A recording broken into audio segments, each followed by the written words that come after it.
Day 30 of Russian military offensive in Ukraine. Here's what's going on.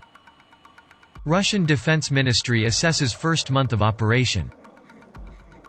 The special military operation is going strictly in accordance with the plan.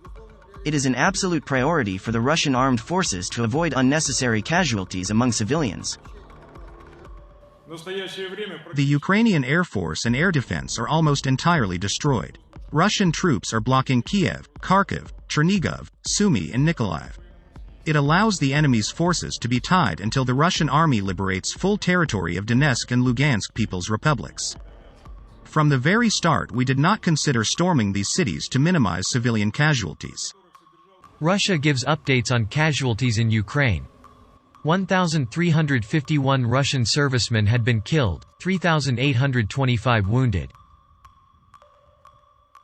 Ukraine asks the European Council for fast-track membership. We're now preparing for EU membership for Ukraine, finally.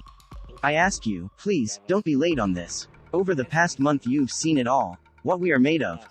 Ukraine must join the EU in the near future. At least you have all it takes to make it happen. The EU says it may partly replace Russian fuel with liquefied gas from the US. We aim to reduce this dependency on Russian fossil fuels and to get rid of it. And this can only be achieved through, of course, first of all, investment in renewables, but also through additional gas supplies, including LNG deliveries.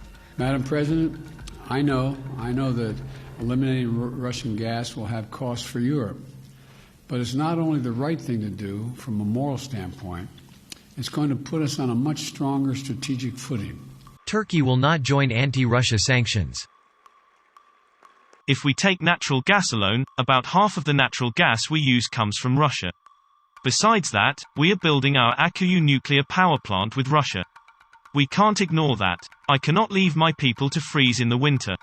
UN General Assembly adopts Ukraine-drafted humanitarian resolution. The document calls Russia responsible for the humanitarian crisis. We shouldn't be guided by the provocative propaganda texts the West is juggling in the United Nations. It's more important to look at the actual state of trade and economic relations. Overwhelming majority of world countries didn't join, and, I am sure, will not join the games of so-called sanction policies, plotted by the West. Putin condemns attacks on Russian culture by West. Today the West is trying to cancel our entire nation with a 1,000-year-old history. I'm talking about the growing discrimination of anything linked to Russia. The cancel culture is turning into the cancellation of culture. Tchaikovsky, Shostakovich, Rachmaninoff are being erased off the concert programs.